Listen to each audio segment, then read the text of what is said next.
નમસ્કાર, હું રાજ. આપ જોઈ રહ્યા છો સ્પાર્ક ટુડે ન્યૂઝ. સમગ્ર દેશ 80મા સ્વાતંત્ર્ય પર્વની ઉજવણી કરી રહ્યો છે, ત્યારે ગોત્રીના ઇન્દિરાનગરમાં જય માતાજી ગ્રુપ દ્વારા અનોખી તિરંગા રેલીનું આયોજન કરવામાં આવ્યું હતું. ગ્રુપ દ્વારા કારને આશરે 100 કિલો ફૂલોથી ભવ્ય રીતે શણગારવામાં આવી હતી. ખાસ વાત તો એ રહી કે એક મુસ્લિમ યુવકે કારને ફૂલોથી શણગારવામાં મહત્વની ભૂમિકા ભજવી હતી, જેના કારણે કોમી એકતા અને ભાઈચારાનું સુંદર દ્રશ્ય જોવા મળ્યું હતું.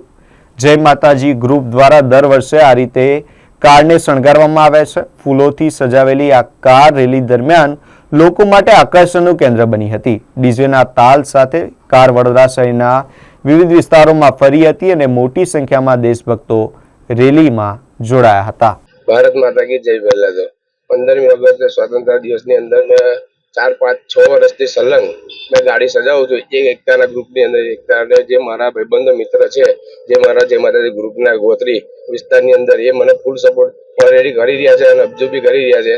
એટલે મને એક જ વસ્તુ કહે છે કે હળી મળીને, એક વસ્તુ મેં કહેવા માંગુ કે બધા ભાઈચારાથી રહો, હળી મળીને રહો. જય વંદે માતરમ. ભારત માતા કી જય.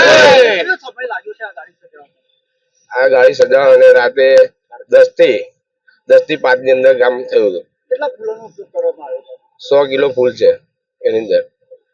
શું સંદેશો આપવા માંગો છો? બસ એકતાથી, ભાઈચારાથી બધા હળી મળીને રહો. કોઈ કશું લઈ જવાનું નથી આ દુનિયાની અંદર. કોઈ ખાવાનું નથી, કોઈ એકબીજાને કરવાનું નથી. પ્યાર મોહબ્બત થી રહેશે એકબીજાની જોડે. એ જ મારો સંદેશ છે. ભારત માતા કી જય. આ ગાડી કઈ ફેરવાની છે? આ ગાડી સિટીમાં ફરશે, બધી જગ્યાએ ફરશે, ઓલ સિટીની અંદર, વડોદરાની અંદર. શું નામ છે આપનું? અબ્દુલભાઈ હસનભાઈ ગાચી ઉર્ફે બિટ્ટુ.